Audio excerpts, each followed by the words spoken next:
هرچی کارا کمکم خونه و در معروفت موقعتم تیار کوی مردک بیاید بگم یه خونه و چمنامه برم زیق شیدم کجا شدی مردک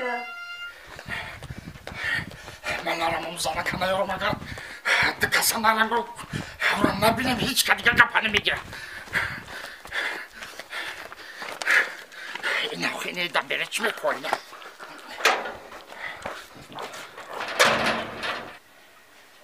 او خودم خیلی تیار خونم رفتگی همه کارام کدگی مردک کجا شده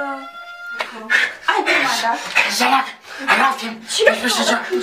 پشت بام شد تا تیزه پیش رفتم پیش تو دبن همسوی من شرمونده کنی چی گفت خود همسوی میفهمه همسویا علکی میدونم چی گفت آخه من تخکف کدستی بیا بریم میگم یک قبچه کرچکه خردن ده کسا بیاری رفتی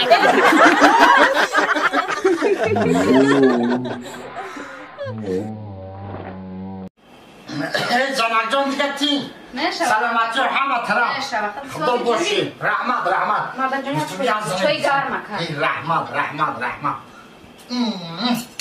دیگه نه بولی چو مردک جان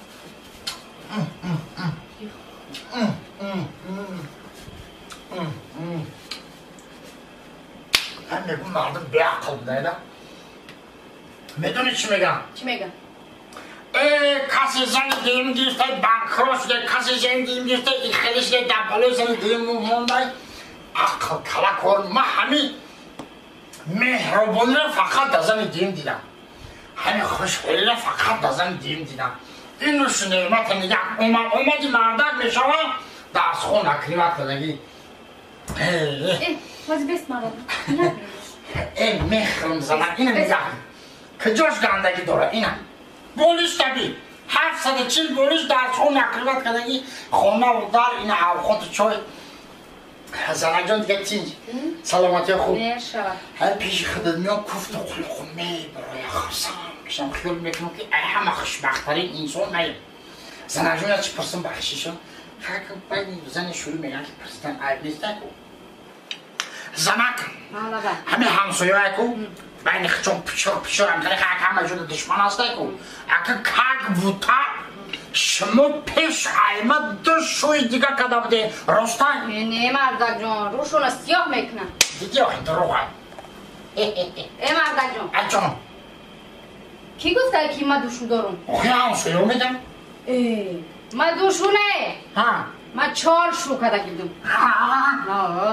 چطوری من نفهمیدم یکم شوم فندامینای خونه را ریختگی بود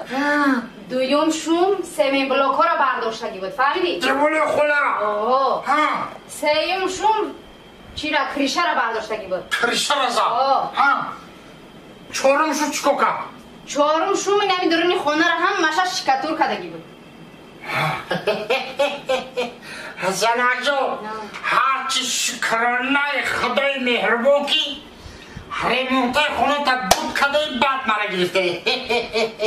مردک جان این همی خونه را دیدستی؟ این همی عبایوشا لیوستر را پردارا هم مشکو خلاش ها زینه داده به همه دیخته